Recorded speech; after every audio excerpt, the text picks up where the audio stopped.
बाबू जी, आत्म साक्षात्कार और ब्रह्म साक्षात्कार में क्या अंतर है? देखो, ब्रह्म शिव को मानते हैं, शिव निराकार को ब्रह्म मानते हैं, लाइट निराकार को ब्रह्म मानते हैं, और जो निराकार को पूछते हैं उसको ब्रह्म ज्ञानी मानते हैं जी। तो जो निराकार को याद करते हैं परमात्मा समझकर, तो वो निराकार को पाएगा ना। जिसको याद करोगे उसी को एक दिन पाओगे ना। बिल्कुल सही बात। हाँ, जिसको याद, कृष्ण ने गीता में क्या कहा है, तुम अगर मुझे को याद करोगे तो मुझे को पाओगे, और तुम अगर भूतों को याद करोगे तो भूतों को पाओगे। बिल्कुल। तो ये बोला हुआ है ना।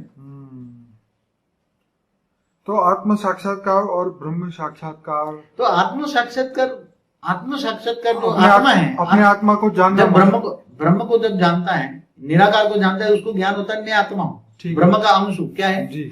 ब्रह्म का अंश, आत्मा का बच्चा हूँ, परमात्मा आत्मा बच्चा हूँ, परमात्मा अंश हूँ जी। तो आत्म स्वरूप की अनुभूति होना माना मैं आत्मा हूँ। शरीर के अंदर भ्रुकुटी के बीच में जब हमारा बड़ा माइंड है, उसके सेंटर पॉइंट में आत्मा रहकर पूरे शरीर को चलाती है। तो आत्मा ज्ञान हो जाए, आत्म स्वरूप की अनुभूति हो जाए, तो वो आत्म साक्षात्कार। तो आत्म साक्षात्कार करने से आत्मा का पूरा दिव्य स्वरूप का अनुभव हो, दिव्य बॉडी का अनुभव हो, तो आत्मा धीरे धीरे विकर्म विनाश कर लेती है। ब्रह्म साक्षात्कार माने ब्रह्म को जान लेना।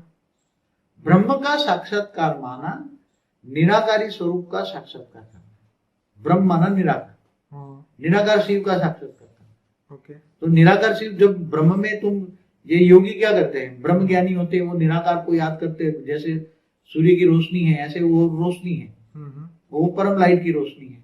तो परम लाइट की रोशनी को याद करते करते करते फिर उसमें ही उसकी आत्मा में इतनी पावर आ जाती है, तो वो सीधे ब्रह्म के पास चली जाती है।